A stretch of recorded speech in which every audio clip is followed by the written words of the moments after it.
Donald Trump's first criminal trial is underway, and he's crying foul because it may cause him to miss a major milestone in his youngest son's life. Some are questioning his sincerity. Just weeks after a New York judge handed Donald Trump a more than $450 million judgment in an unrelated civil case, the former president went back to court in Manhattan on April 15th for his first criminal trial. This case is over hush money payments Trump allegedly made to cover up an affair with adult film star Stormy Daniels ahead of the 2016 presidential election. The actual charges come from claims that Trump falsified business records to hide what the payments were for. If it goes on long enough, and it's likely to, the trial could force him to miss his youngest son Barron Trump's high school graduation. Judge Juan Merchan told the former president that he, like any other defendant, would be arrested if he skipped a day of court. This came after Donald's attorneys asked if he could instead attend U.S. Supreme Court arguments over his claims of immunity in the federal case against him over the events of January 6, 2021.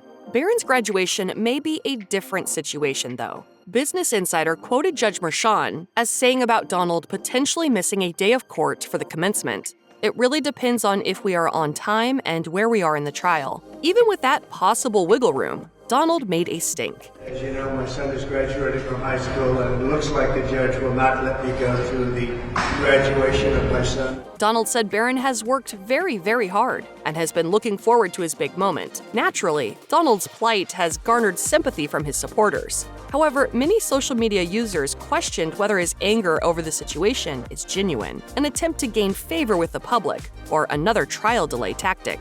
Much of the criticism came in the form of snappy jokes, like this one from one ex-user. If Trump had been just a little more interested in Barron's birth, he probably wouldn't be missing his high school graduation ceremony. That's a reference to Daniels' claim that Trump had an affair with her in 2006, the year Barron was born. Yet another user took jabs at the reported timeline of Donald's affair with Daniels, writing, "I find it so rich that he was sleeping with Stormy, while his wife Melania was home with their new baby, Barron. Now, all of a sudden, he's interested in going to his graduation?" Another user claimed Trump only wants to attend the graduation to bolster his image, posting, "Trump attending Barron's graduation ceremony is a ploy to portray him as a family man who wasn't shagging Stormy Daniels hours after his birth." Others noted that Donald has not attended any of his other children's high school commencement ceremonies. As his first wife, Ivana Trump, observed in 2017, "He would not really be a dad which would take them for the stroll in the Center Park